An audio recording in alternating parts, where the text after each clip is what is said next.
As we see some movement at the takeoff zone, it's Kelly Slater grabbing Resin. Yeah, guy. Yeah, guy. You know what? Table banging is allowed.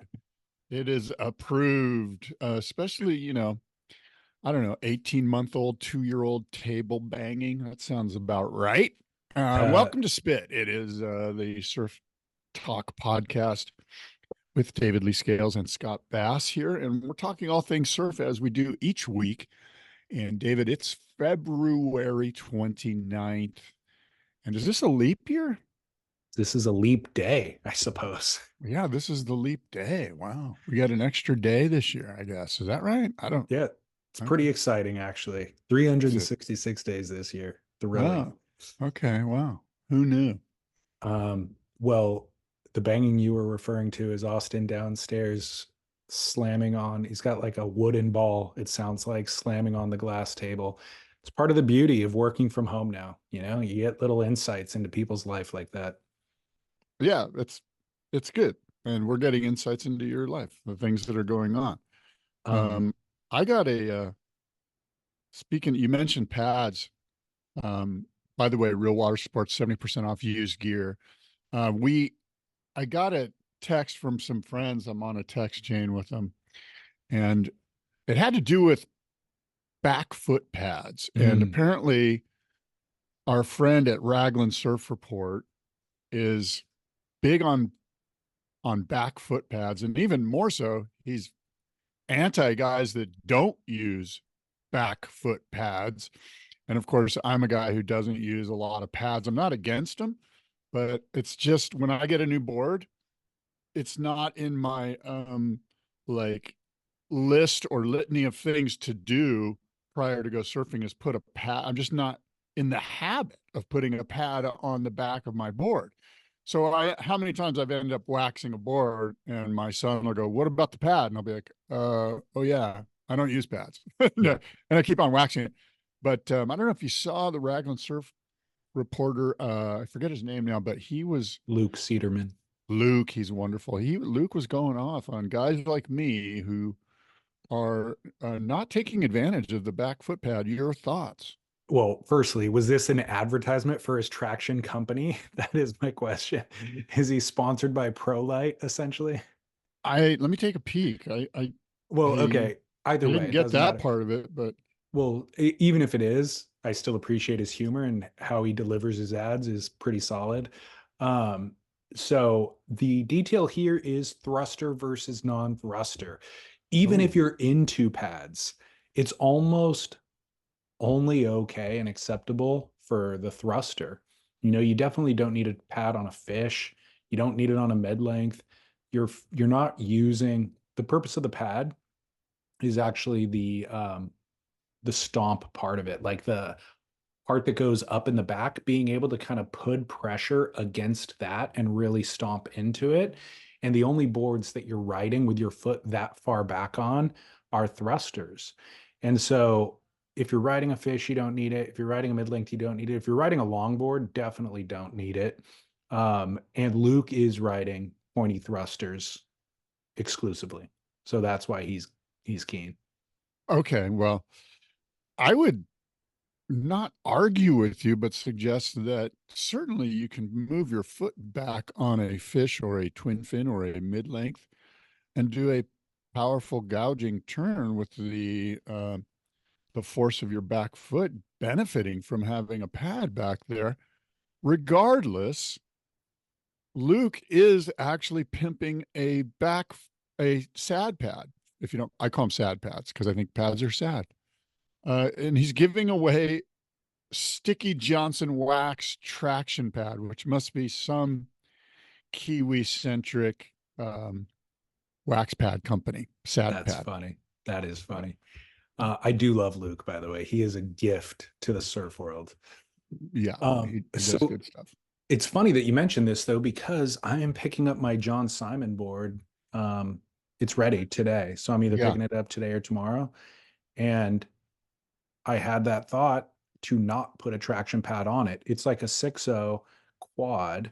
So you could argue that it could use a pad, but it just doesn't look right with the pad, and especially the fact that it's asymmetrical. Well, it's funny. I almost do feel like you either use a pad or you don't. Like, Yeah. and so to go back and forth, I think is where there's a struggle as well. Like, oh, I'm not used to this thing. I only have it on my tri fins. And I think that's part of it too. Like, you're either a pad guy or you're not. And I'm sure that 90%, 99% of people are pad guys. But I it's don't just think it's not how that. I grew up. I just did not grow up with the pad. The pad was not a part of my childhood. Again, I don't think it's 99% even. I think it's a certain subset of surfers, mainly pointy thrusters, that are all about the pad.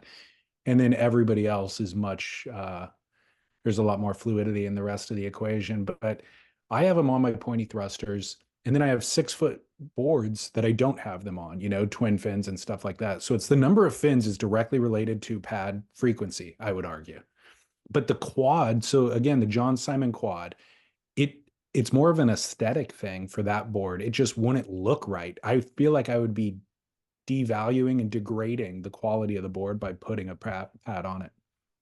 Let me ask you this. How thick is your new board? Great question. Don't know. Oh, so you have a volume number? No, I don't have either of those Oh, numbers. really? I don't know any of the numbers yet. Have you picked it Sure. up? You're picking it up. I'm picking it up. I do Yeah. not have it in my possession, and I left it completely at John's discretion. And I said it's a 6.0. I don't know that for sure. It could be 6.1. It's right around 6.0. I told him This I is one. ride a 6 when I told him what my dims are for the pointy thruster, and then he went off that, but he beefed it up a little bit. So it's definitely going to have more volume. This is wonderful. I'm sort of a big fan of the, hey, just make me a board, call me when it's ready, you know, Well, which is kind of what I've done and what you've done in the past. I think that's the right way to do it. And the more shapers that I interview for the podcast, that is absolutely the direction that everybody discusses. I interviewed Superwolf or I published an interview with Superwolf yesterday, and he's at the level of excellence where people just let him go wild. Like they don't even. He's a laminator for people who don't Yeah. know, and he's known for his color resin work. And so they just go, the fact that you're doing it is what I'm actually paying for. And so I'm not even going to give you a color scheme. Like, just do what you want to do.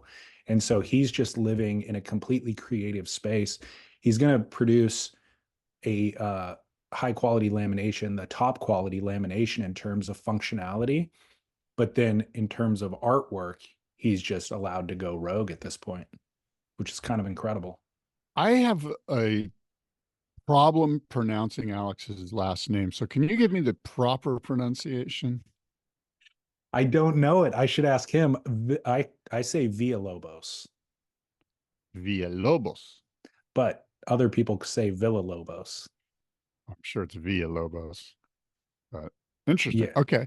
Well, that guy, Alex, is a legend. He's laminated at the boardroom show numerous times, and of course, super high quality. And it's great that you're interviewing other guys in the board building process. You know what I mean? And laminators certainly have got some great stories. You know what I'm saying? Well, you know why? When I first started interviewing people for Surf Splendor, the focus really was board builders. And the argument or the reason why was I just thought that it takes an interesting character to pursue that lifestyle because there isn't a real it's not a lucrative path. So money is not really driving them. It's a craftsman style thing. And so there's a bunch of hardship that comes with it, essentially producing this craft, but you have to be super passionate about surfing in order to really do it. So I just thought that bred a really interesting person. It required an interesting person to get into it. Then if you're doing it for decades, it breeds an interesting person. I think that's all still true, but it's even more true with a sander or with a laminator or with a fin setter. Like you truly will not, like some shapers have become wealthy and made a life out of it.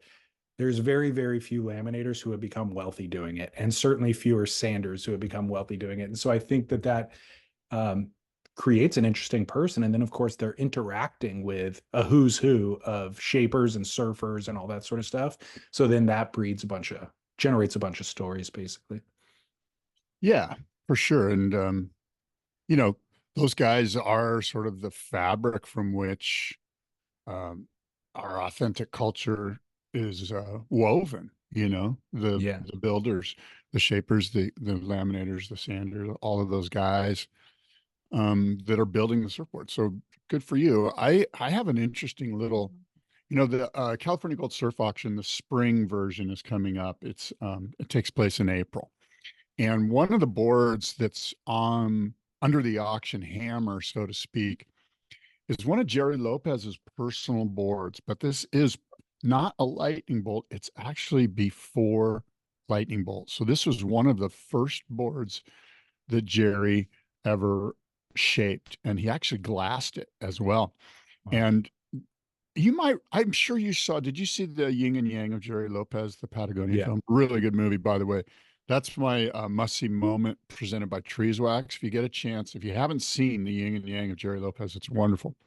It's got to be on YouTube now, right? I'm sure it is. I'm Okay, I sure think it is. so. Yeah. And I believe there's a bit in there where he talks about building boards pre-lightning bolt as a teenager. And so I have this email from Gerry that I'll read to you about the board. So real quickly, I'll tell you that I think this board was built in the 67, 68 era. And he wrote fuck it, he wrote love, and he wrote these doodles, and he did some, like, there's like tiger stripe paint on the deck. And it was all Lopez. He shaped it, painted it, glassed it, and wrote all sorts of stuff on it. Not just a few items. But this is what Gerry's email says about the board.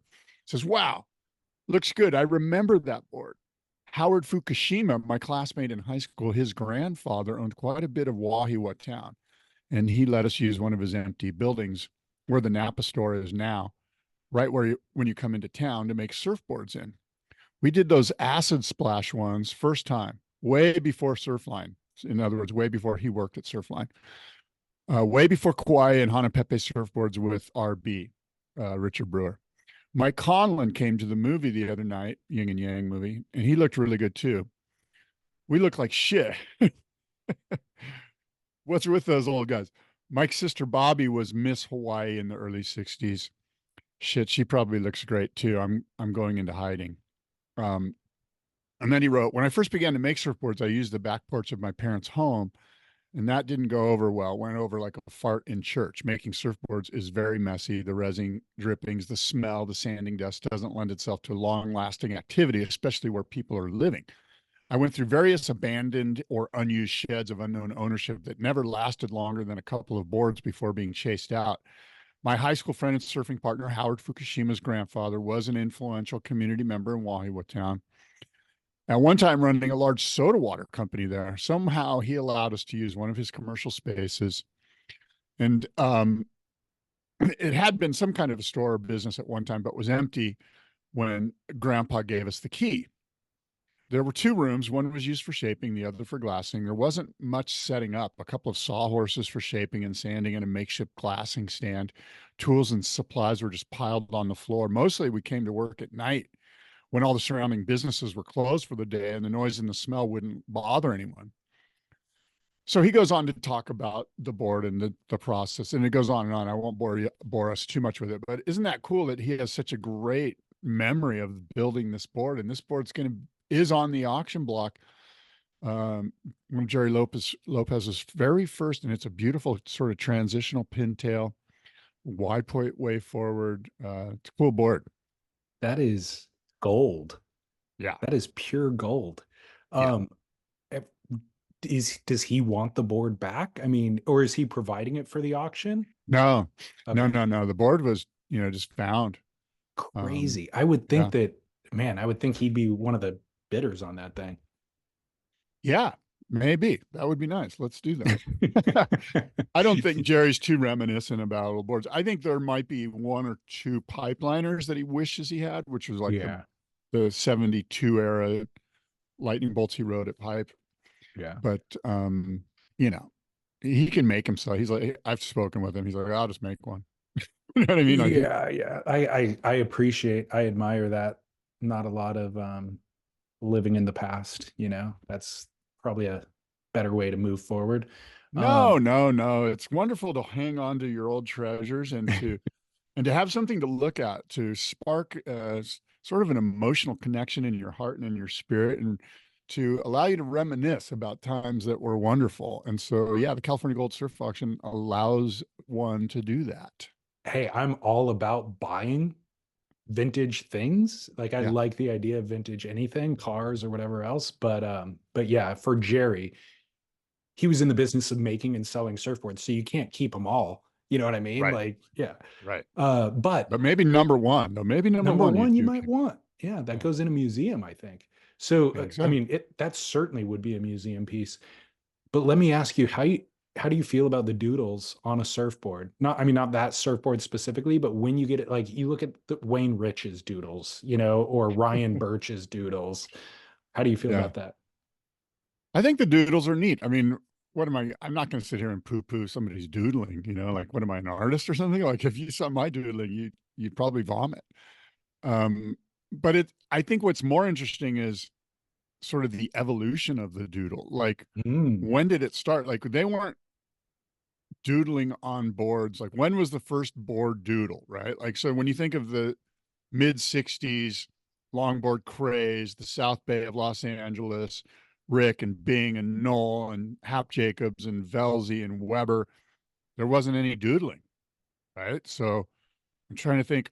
Doodling probably happened when obviously when the shortboard revolution came along, and there was young guys like say Burch, you know, 15 years ago when he was 15 or whatever, young guys building boards out of probably old boards. They were stripping off the glass and reshaping boards and just going, I don't have a logo, you Mm. know, let's doodle on it. Steve Liss comes to mind. Steve Liss was probably one of the first guys to make the doodle his actual logo.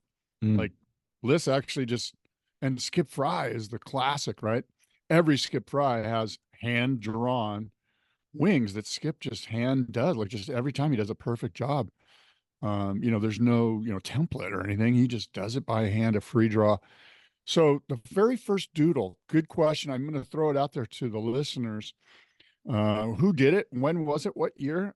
I'm going to say it was somewhere in California in 67. But you know, Well, we have that proof here of Gerry Lopez doing it in 67 in Hawaii. So maybe I'm just shooting myself in the foot here.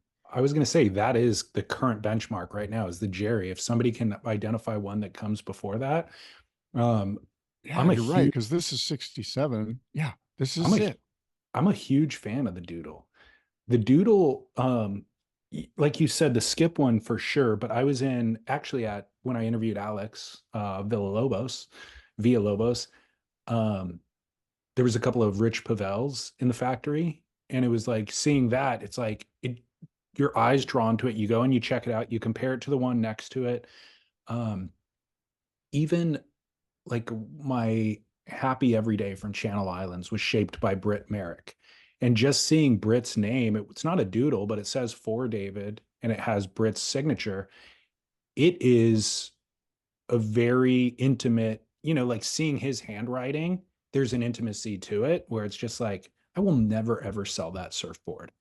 Now, Yeah. number one, it was a custom, but number two, just because I can see where his hand's imprint was, and I know that the rest of it was all handmade as well, but just seeing that makes it a lot more real. And then the doodle is a step beyond a signature, you know, and what you're talking about with Gerry, where it's a one-off doodle, and the boards that I've seen from Wayne, where I'm just like, I want to read every single word that he writes on there. Um, Birch's too. Birch's designs are incredible. It's like an additional layer of artwork that's already on this functional piece of artwork. So go wild. Yeah. If you're a shaper, Wayne's wild with the doodles. dudes. I'm a fan that you're a fan.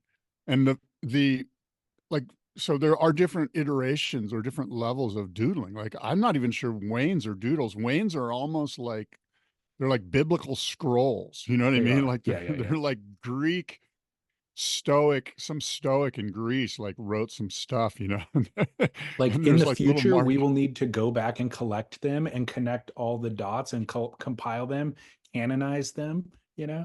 Yeah. And then form a government around them.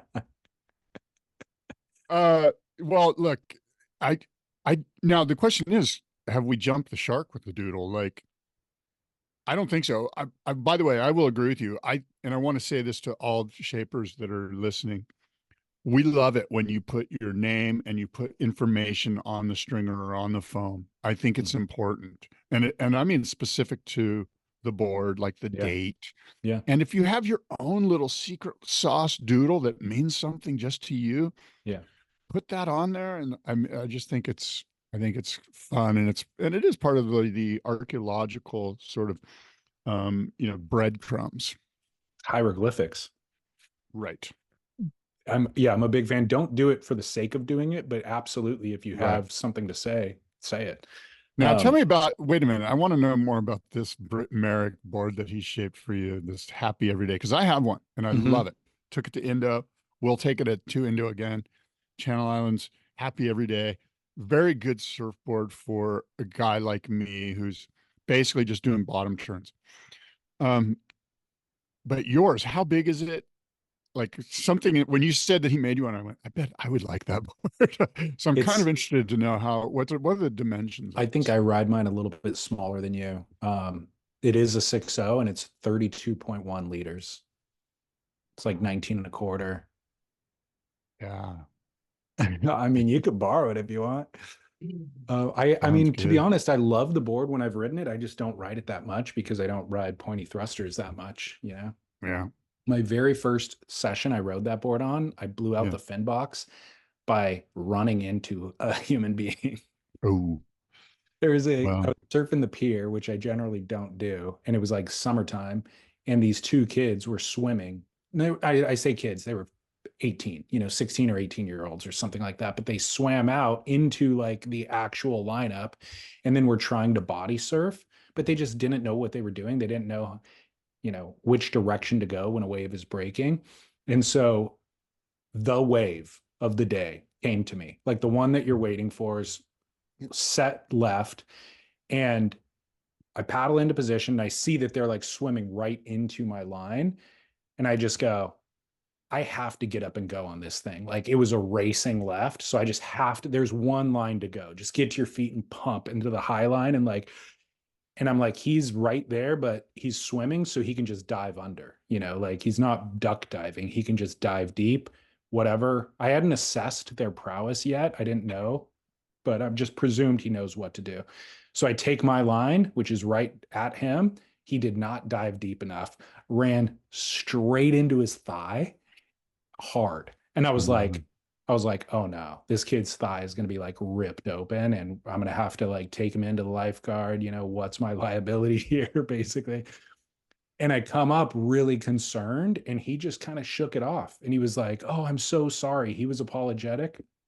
And then I flip over my board and the fin is completely depressed into the deck or into the bottom of the board. I was like, oh no, it was my first session on that board. And then he felt even more apologetic because he had ruined my surfboard. So I go in and I ended up seeing him on the beach, within 5 minutes or whatever. He had a huge welt on his leg. Thankfully, it didn't cut the skin, but it was a visible welt within 5 minutes. And I was like, dude, that kid is going to be in major pain. So I don't know what happened to him after that. And he wasn't mad at me, thankfully, but I got the board fixed since then. It works great still. So and was he wearing a full suit or a wetsuit of some sort? nothing. Oh, So I don't know how it didn't cut into his leg, but gratefully yeah. it didn't. Yeah. Well, So regardless, anyways, your board sounds like a fun board to ride, and well, I'm kind speaking of of confused. Yeah, I don't know. I'm not sure what I'm bringing. so But, speaking of Channel Islands though, oh, go ahead. just real quickly, they published, remember I talked about they did that episode of they called it Field Notes at RinCon a couple of months ago? Yeah, it was awesome. Yeah. It had They Devin and Dane and I think but was Bobby in that? Well, yeah, we know that Britt was, and one or two of the Godowskis brothers. yeah. And their team guy, Brett Powers, team manager, I think in Australia.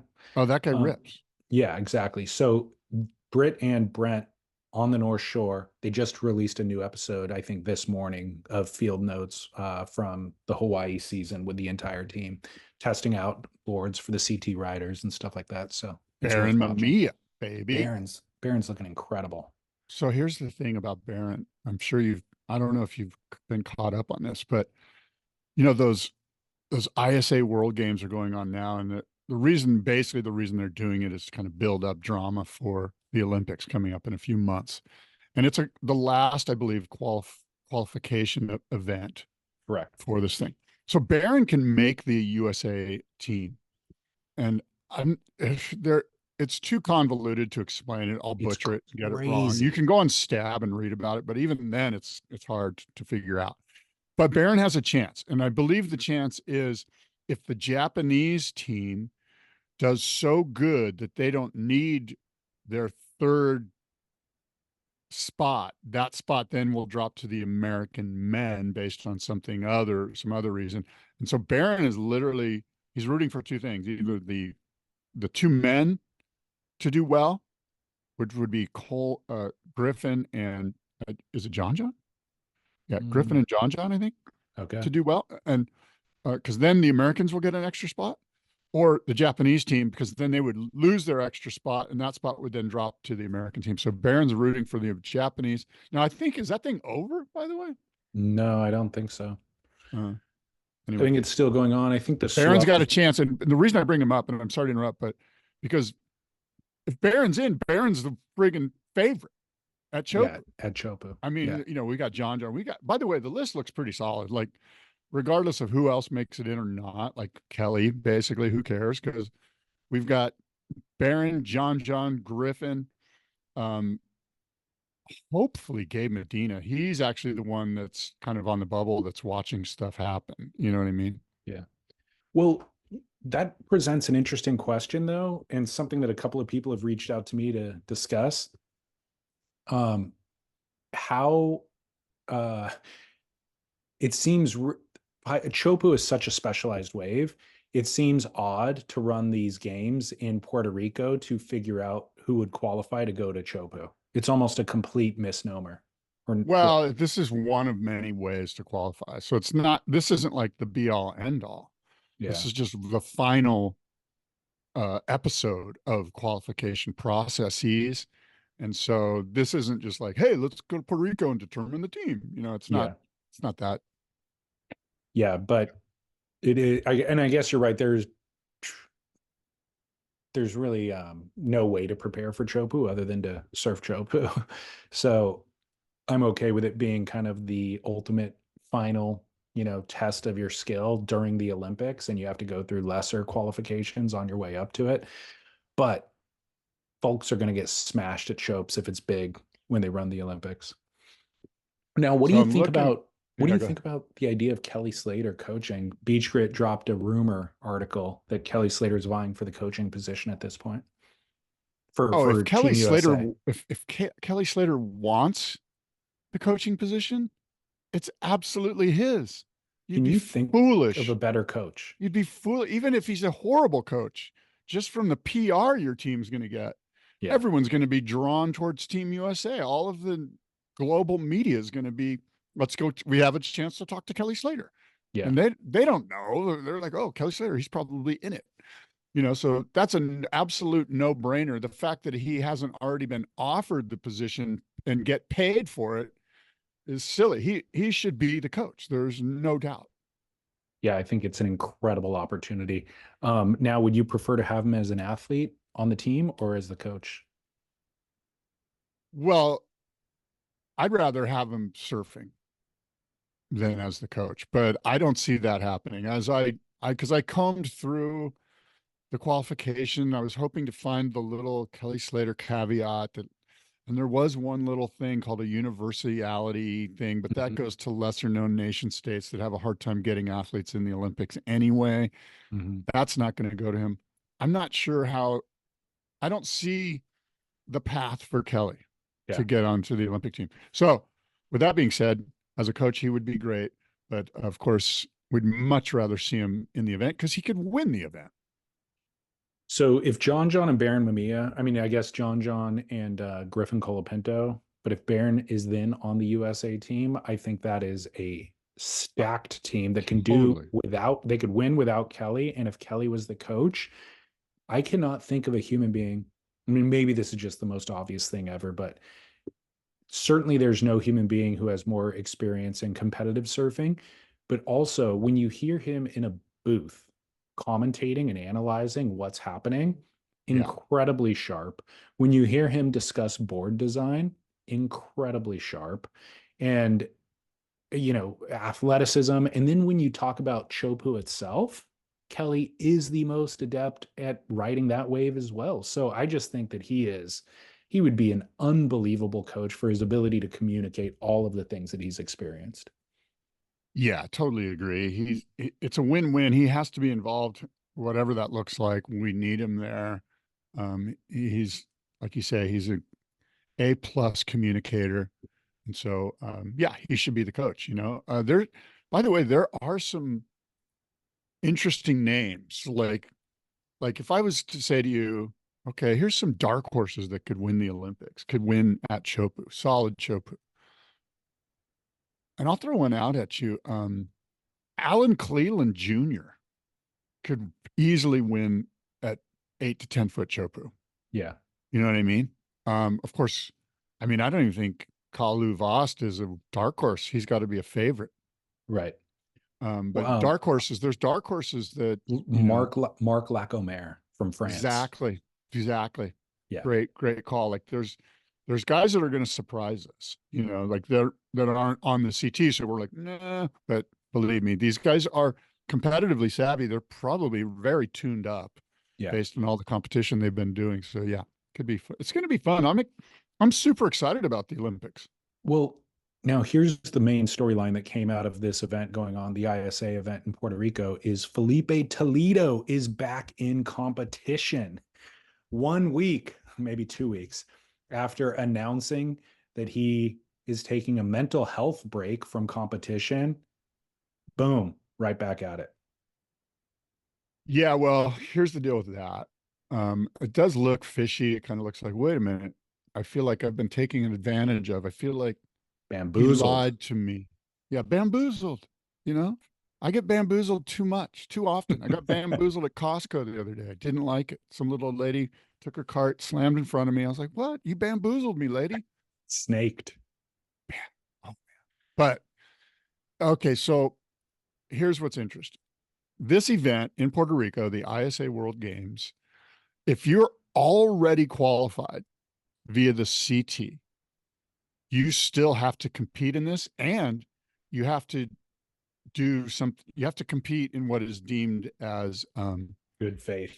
Thank you. You've done your research. Good faith. In other words, you can't just show up, put on a jersey, paddle out, and lose on purpose. If it looks like you're just half-assing it, yeah, which he's good at. Yeah. If it looks like you're half-assing it, they can just go, you know what? You're half-assing it. You're off the Olympic team. Now I ask you this. When I read that, I'm like, there's no way they're ever going to kick somebody off the Olympic team for half-assing it. How subjective is that? That's like, how do you even prove that? You know, unless you come in with diarrhea and drink a beer on the beach or something. This new stipulation requires that you use your full ass. That was in the rule book. 2024, full ass, no half-assing.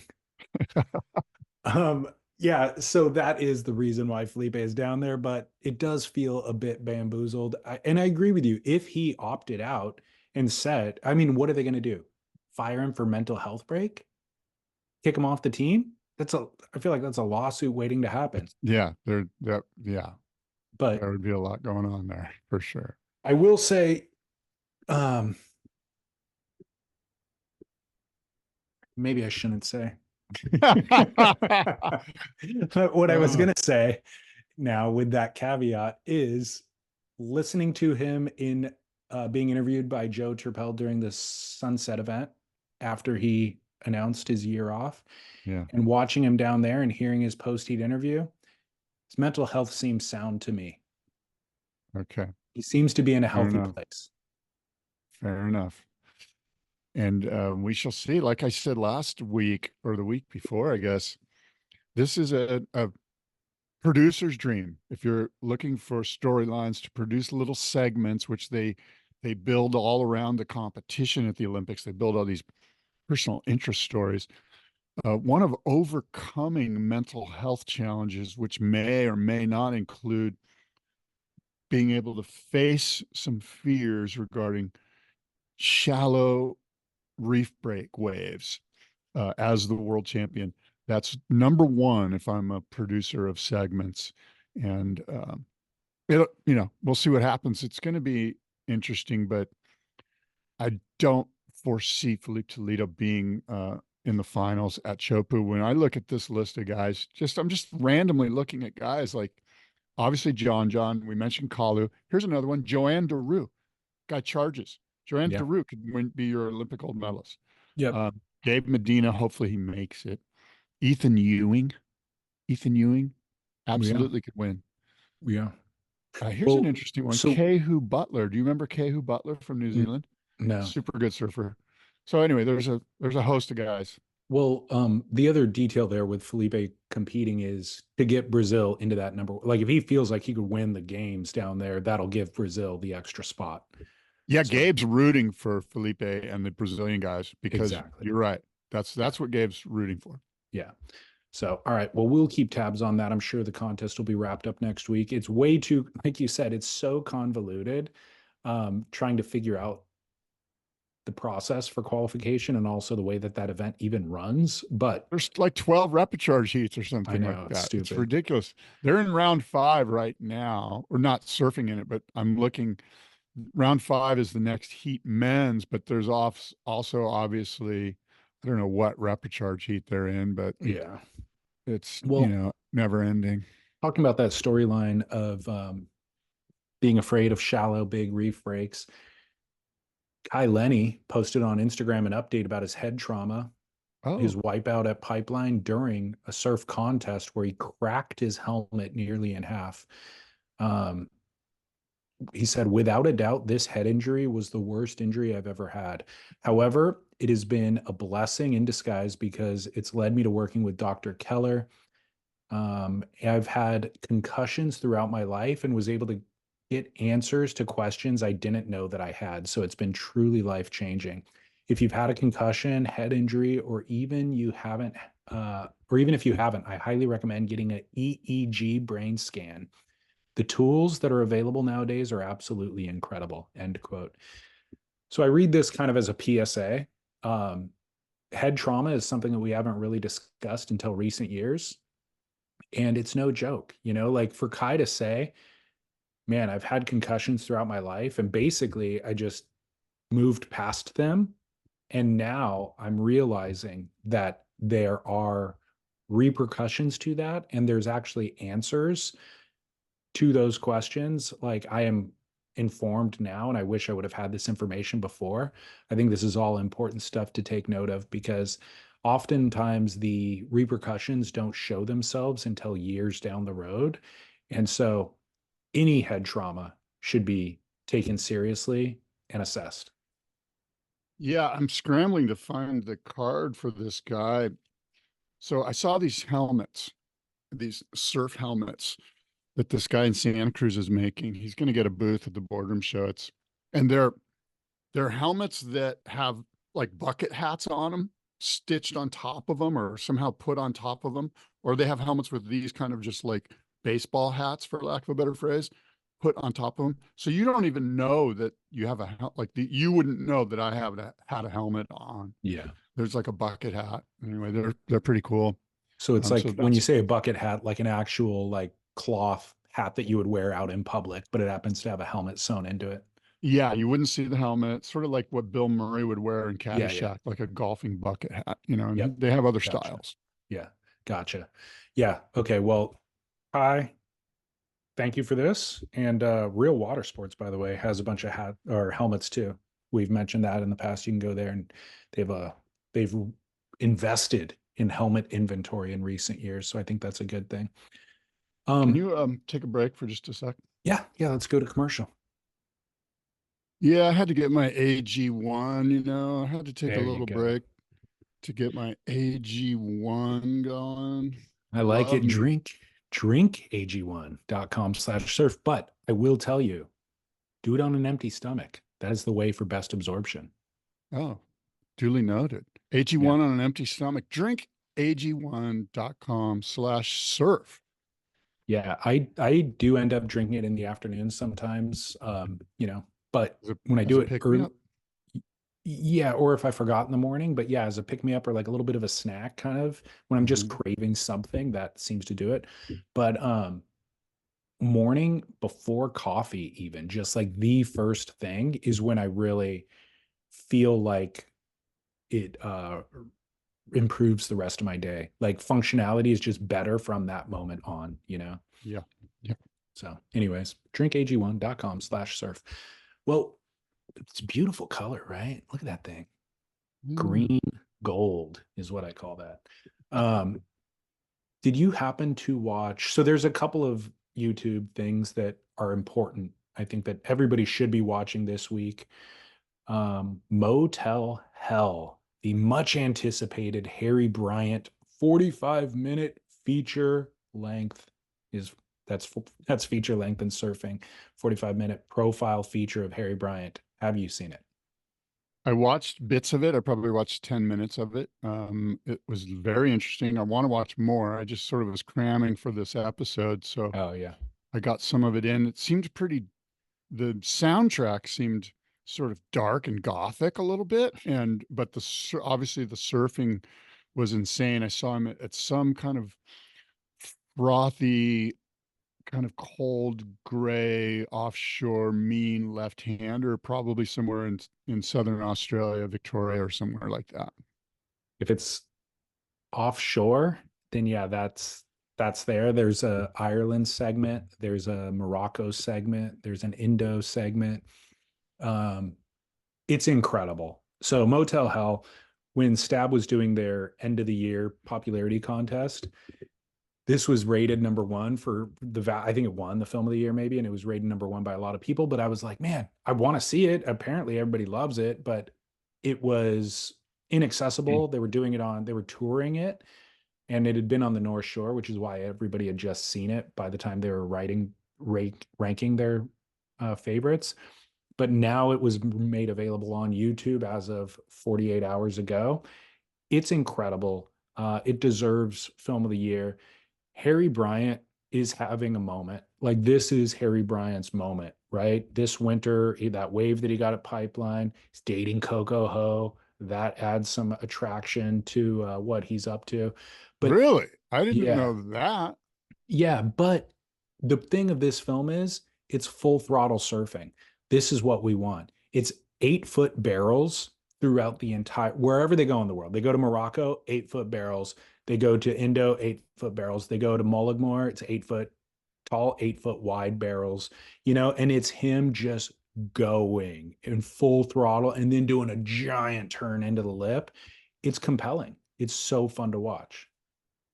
Yeah, there's other surfers in it too. It's not just all Harry. Like the edit that they do. I guess Jeff Davis is part of the filmmaking process. Is he one of the surfers as well? I don't know who Yeah. Jeff Davis is. Jeff Davis and Harry Bryant. It's a film by Jeff Davis and Harry Bryant. Oh, I see him referred to as Dave Fox.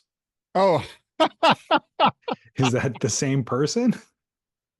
The film is by Dave that's what I Fox. meant to say. I Oh, meant okay. to say Dave Fox. Okay. My Well, bad. Sorry, Dave. it's sponsored by Monsters. So the other team riders are fellow sponsored riders. They have Aton Osborne, they have Wade Goodall, Dion Agius is in it. I'm probably forgetting one or two others. But let me tell you, Wade Goodall, every time Wade Goodall is in a clip, Yeah. I mean, the kid steals the show. The adult male steals the show. He Right. is an incredible surfer. But Harry, this is the Harry show, and Harry's incredible too. There's a wave, or there's a segment when he's in Morocco where he's riding a big board. It's a point break, right hand point break, but he's riding like a 7-2 quad swallowtail, and it looks so good. And you watch Aton get a wave and like do a club sandwich in the lip and you go, well, that was radical. And I like seeing that. But Harry did 8 really incredible turns, did not have to work for that, to get to the section at all. And man, I should just be riding bigger boards all the time. I am never going to do the club sandwich turn. So why would I be riding a board that allows me to? I should just be riding that 7-2. Yeah, agreed. It's funny. It's not funny, but and when I say we, I mean the general surfing populace. We often get real nuanced and into the nitty gritty on all sorts of stuff, and we should. It's fun to do that. But the video doesn't lie, and if you No. just watch yourself surf, you'll be like, "Oh my God, all I'm really doing is a bottom turn." Yeah. Yeah. And that 7-2 allows you to get into the wave and then really do that bottom turn. So I'm a huge fan. Motel Hell lived up to expectations. The opening clip alone captivated. I was just like, I turned it on, I see the opening clip, and I was just like, I'm all in. And what's interesting, it's like a, crazy left slabbing barrel that he pulls into. But things look so critical at water level. And you know this from paddling out and seeing somebody catch waves. They just look so, every little molecule of water you're watching, it's in slow-mo, 4K, red cam. You're like, wow, this is unbelievable. The surfing, that the fact that he made that foam ball section, and then the camera kind of goes into the water behind the wave and you see, oh, he's actually making it out of the barrel. I wasn't sure if he was going to make that wave. It's so critical and majestic looking. But then you get the beach angle and you're like, man, he's dominating out there. When you're in the water angle, it looks like the water's in control, the ocean is in control, and he's just barely surviving. Then you pull back and get the beach angle, and you're like, Harry is dominating out there and ruling it. So it's just a beautiful film. There's a bit of a narrative in it. It's set in kind of this dream state. The opening of the film is he wakes up in the desert and there's a bar, looks like Western Australia, and he stumbles into the bar and asks for water, and they give him milk instead because this is what we drink around here. And so the rest of the film is him on a trip.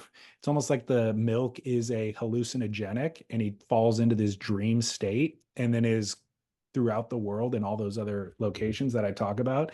He's like slowly falling out of the dream, and then he drinks more milk and it puts him right back into the dream, and then he's getting shacked somewhere. So it's kind of a silly concept, but I'm here for it, and it didn't overwhelm the film itself.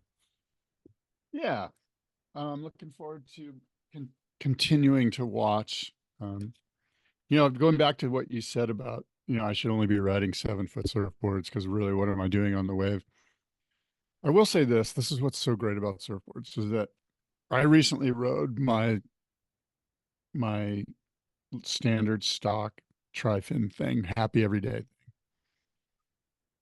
And I was smitten by the close quarter turns, like the sensitivity and how much closer my turns were, more dialed. And like, I was like, oh, I love riding high performance shortboards. I get it, and I remember, and of course, if you have a good wave,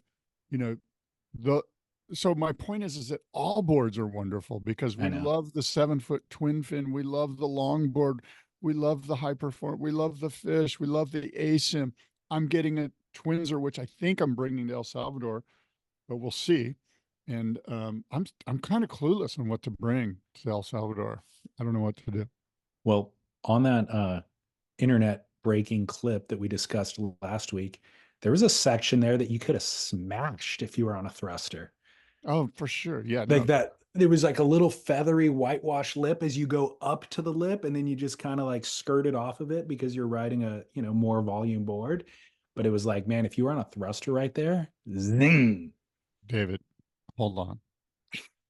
What you saw was me smashing that section. That was my version of the smash.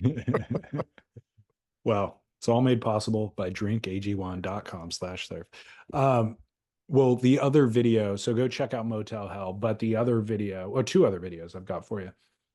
Burch in Canada, he's got this series that he's kind of been doing with Surfline, and it's called Out and About. And it's a 15-minute video. He's in Tofino, but they show him shaping, they show him, discussing. He's actually interviewed throughout the thing. And it's epic. Like, we don't get enough Ryan Burch, certainly to see him surf is a gift, but then to hear him discussing design and shaping and all that sort of stuff is amazing. So Out and About, you can find it on Surfline or you can find it on YouTube. And in fact, he's writing a John Simon in this segment as well. Oh, really? That's great. Stoked. Yeah. So he and John Simon, if you remember, worked together on the electric acid surfboard test where Stab Magazine paired two shapers together. So that is how they first connected, I believe. And but one of the images in that feature is him holding a Simon. And I was like, wow, look at that. Yeah, that's enough to make you want to order a Simon right there. I mean, I already got one, but I know you're ahead of the ball game. Exactly. And then my other thing that anybody and everybody should be watching today is Nathan Florence posted a highlight reel from 2022 and 2023. In the opening of it, he says, look, we never post highlight reels. You know how we do it on the YouTube. We basically go one swell at a time or one trip at a time, and we'll publish a video or two out of that. But he goes, I've had, a banner year. I got, he shows the trophies that he won this past year: Stabs Surfer of the Year, Stabs YouTube of the Year, XXL Surfer of the Year, XXL Ride of the Year. And he's like, and I happen to be fortunate enough to have Zord, my filmmaker, documenting everything along the way. So we kind of packaged everything up into a 7-minute highlight reel, and just really appreciate the opportunity to be able to do this. And let me tell you, I think Nathan Florence has had the best year of surfing that's ever existed on the planet. Wow. Best year that's ever existed on the planet. Name a surfer who has gone more places and gotten more shacked than Nathan. It's insane. Yeah, I mean, I guess it depends on how you sort of how you characterize, the best year ever, but when you add up the number of insane swells and tubes, along with the insane amount of accolades, along with probably, I don't know what else. His ability, like the barrels that he made would be the wave of the year for almost any other year, and he did it 22 times at 22 different locations. Yeah, so I'm trying to make a case that it's not, but I'm having a hard time trying to come up with somebody else who's had a better year in years past than what you've mentioned here. And there was no world title. Does that matter? I don't think so. Factor that into the conversation. And whoever won a world title on any given year, in order to win that world title, they didn't get as good of waves as Nathan Florence got this past year. The one guy that might have a chance here is obviously Kelly, because there was probably, and again, I'm just riffing here, I don't know, but there was probably world title years, like, I don't know, where he got insane Chopu. They surfed Cloud Break that year. They got insane. He probably ripped at Pipe. And then he probably had some like Quicksilver crossing sessions in Indo the same year. And then he flew to Barbados and got shacked out of his brain and flew back for the tour. Like, he had the ability to go. Then he won the, Surfer Pole Awards, and he won the world title, and he was on Baywatch, and he got $1 million to be an interview magazine cover boy. And like, you know what I mean? Like, there might've been a year where it's like, but even then you're like, yeah, but did you see the barrel Nathan got at that one, right? That was insane. Yeah. I mean, you're right. That would be a very interesting comparison. And he had camera crews with him for all of that. So he could compile a highlight reel and we could go toe to toe here. It's a fun game to play. I don't need to find the winner, but huge congrats to Nathan. And here's the other thing. I just love that this is happening nowadays. Like, in order for Kelly to pull that off, he needed Quicksilver funding it, and then he needed that, like Nathan Florence being able to make his own path, write his own ticket, and find funding through his entrepreneurial spirit is incredible. This video is 2 days old. It has 78,000 views, so that's monetization alone. I think that really does speak volumes. He has half a million subscribers, I think, on YouTube. So he's just, I'm all for it. I hope 2024 is even better. Well, the thing about all of the Florence brothers, although I'm not familiar with Ivan, but from what I've seen of John and Nathan, they're hard not to be huge fans of. I'm just such a huge fan of them as people. I know. And that's really my number one thing. Like when I go into, determining whether this person has value to me personally, which is very selfish. But I mean, that's what we do, right? We judge. We're like, okay, we look for people that are just great human beings that are empathetic and compassionate and kind and just seem like guys you'd want to have a beer with. And Nathan Florence just seems like that kind of guy. He just seems like above it, regardless of how many tubes he's got and if he's a great surfer or whatever, he seems like he'd be a fun guy to talk to. And once we get past that, then we'll determine, okay, oh, by the way, the guy's an incredible surfer. That's, you know what I mean? And so he checks the most important check mark. Yeah, I agree. Those kids were raised very, very well. And I think instilled with some great values. And not to take a negative spin on every positive thing that you just said, but that's what I do best. It's what I do best. Felipe Toledo, like seeing him pop up in Puerto Rico and like the whole conversation that we've had about him and how he won whatever. I'm like, great surfer, but there's these question marks. Like, I don't want to say not my champ because he won the world title under the rules that were given in that time. So he earned that fair and square. But it's like with John Florence, when he wins his world title, I am just cheering every step of the way. And so I feel like I'm sharing in that world title with him and there's no question marks. And you love seeing good things happen to good people, sort of a thing. With Felipe Toledo and now what he's doing, taking the year off and then going down to Puerto Rico and all that kind of stuff, I'm just like, dude, this isn't like, I might still want to have a beer with you. You seem like a fun guy to hang out with, but there's just a question mark there in terms of, I don't know what. I don't want to say integrity, but it's just, I'm just not as keen. Not as big of a fan. And that's the thing is I don't write him off completely. It's like if somebody in my life, in my personal life, does something that doesn't fully align with my values, we can still be friends. Like I still want you to do well in life. I'm not going to write you off entirely. It's just, I guess we're not brothers. You know what I mean? I thought we were kind of like on the exact same page with our values and everything. And I guess we're not. That's all right. Like you're cool. You do your own thing. I'll do my own thing. That's kind of how I feel about Felipe at this point. Yeah. Yeah. I agree. There's people that for whatever reason, and it's tough, because we don't know Felipe. Like all we see is this sort of public persona, and now look, there's a lot of truth in that public persona. You can pull a lot of insight from what we see and hear and watch.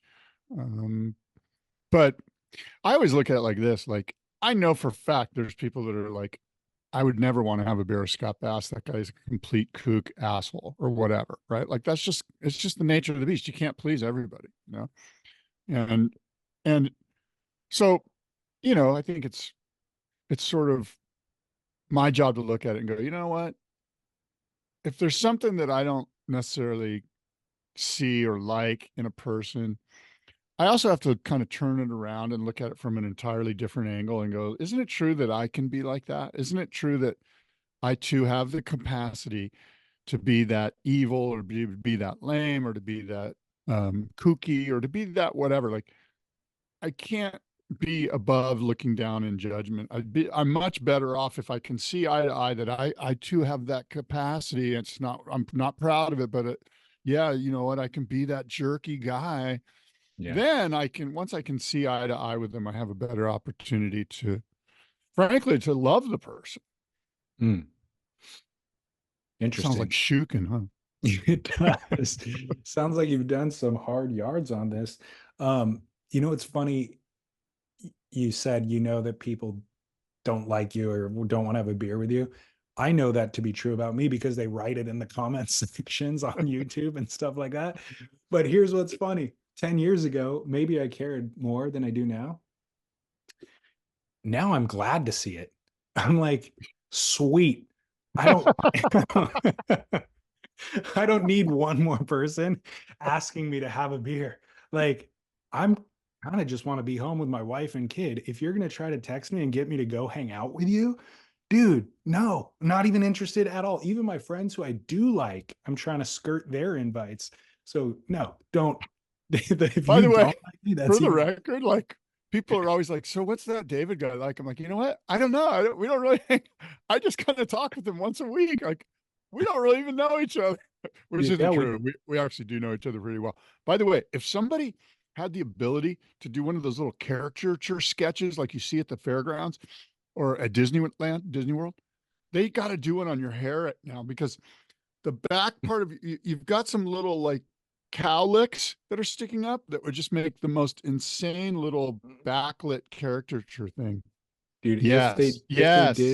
If I did sit for one of those guys, the hair is what they would zone in on for Oh, sure. for sure. And you've I, got some stuff behind your headset that when you tilt your head a certain way, it would be a great little, charcoal pen and uh, charcoal thing, pencil and well, charcoal. yeah, I posted a little Instagram clip of me advertising the Superwolf episode yesterday, and I Yeah. recorded it like right after I woke up. So I had, in fact, this hair that I have now from having just woken up. And yeah, that's what all the comments were about. Thank you very much, everybody. Oh, there you go. Don't wash it, don't comb it, and this is what you get. By the way, Devin Howard is texting me while we're here. Yeah. And I'll just read it to the listeners because maybe they'd be interested. He said, a far drive, but if for some random reason you're in Ventura tomorrow, will be a fine evening of grown men staring at expensive toys. They're doing, I think Merrick Lager and Channel Islands is hosting like basically an art show for like fancy resin worked surfboards at Jeff Hull's Custom Boats. So Hull is spelled Hull. It happens to be his last name, Jeff's last name. Yeah. He has a boat yard in Ventura. They also build surfboards there. Yeah. And the crew from Blend Glassing, Fabrice in France, is out here currently. And so Fabrice is there and the Jeff Hull crew. So anybody who's in Ventura, 20 years of boards and boats on March 1st. The address is 3486 North Ventura Avenue. It's going to be Friday, March 1st, if anybody's around and wants to go. That sounds cool. I wish I lived up there. I would absolutely go check that out. And I'm a big fan of Jeff Hall's, by the way. The guy does incredible work. Yeah, me too. I actually have to be in San Diego this weekend. So otherwise, I would absolutely make the drive up there. Yeah. So, must see moment presented by treeswax.com. I've already mentioned a bunch of videos that you should be watching this week. I will post them all with today's show notes. But there's one thing that doesn't get enough views that I'll point people. If anybody's listening to podcasts, they would also appreciate this. Black Bear Surf Club, North Shore.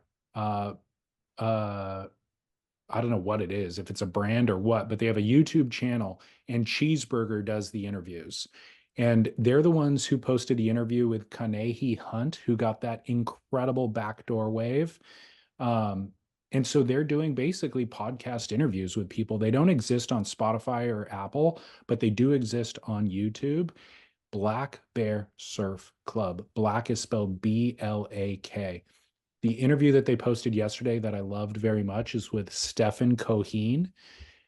And it was like Oh my gosh. I do not, this name I have not thought about for 10 years, but 10 years ago, you would see images in magazines throughout the wintertime of Steph Cohen standing in giant gaping tubes at Off the Wall. He is a guy who made his career at Off the Wall, packing closeouts for the glamour shot, basically. And so it was a great interview. It was 30 minutes, and I was just like, he was very honest, very lucid, very communicative, like great articulate in his communications. But just to give you an idea of the candidness is, he's like, yeah, I was a guy who had a pro surf career at one point, when there was money going around. First, he's from Kauai, Kilauea, Kauai, and he's like, I showed up on the North Shore first year, smoked too much weed, didn't really do too much work. Came back the next year and realized, oh my God, there's an opportunity here for me to have a surf career. What am I doing? So stop smoking weed, packed closeouts at Off the Wall. Boom. You know, Well, I'm just glad I know how to pronounce his name. I've always struggled with his name. It's Coheen. I always called him Stephen Cohen, but Yeah, he said it in the interview, Coheen. yeah. I've always wondered. That's one of the many names that I struggled to articulate correctly. But Well, you know, Cheeseburger, I like Cheeseburger a lot, but he's a hilarious personality. He should be the main person of a show, but he steps on the interview quite a bit. His interview subject, he kind of constantly steps on, so that's a little bit annoying. But Steph's amazing, and they do a phenomenal job just getting these underground guys, whose names you've kind of forgotten about, and they actually turn into pretty good interviews. And then additionally, which is really cool, they're giving away Black Bear Surf Club's giving away $10,000 to the best waves surfed at Pipeline this winter. So I think that's pretty epic too. wow, that's Yeah. great. That's great. Cool. So they Well, must look, have some sort of a business. I don't know what the business is, but Black Bear Surf Club. yeah. Well, the mind is wandering. The imagination is going. Who knows what they're doing? But good for them, and I'm glad they're giving back. Look, David, we've said a lot. We've talked a lot. Until next time, adios and aloha.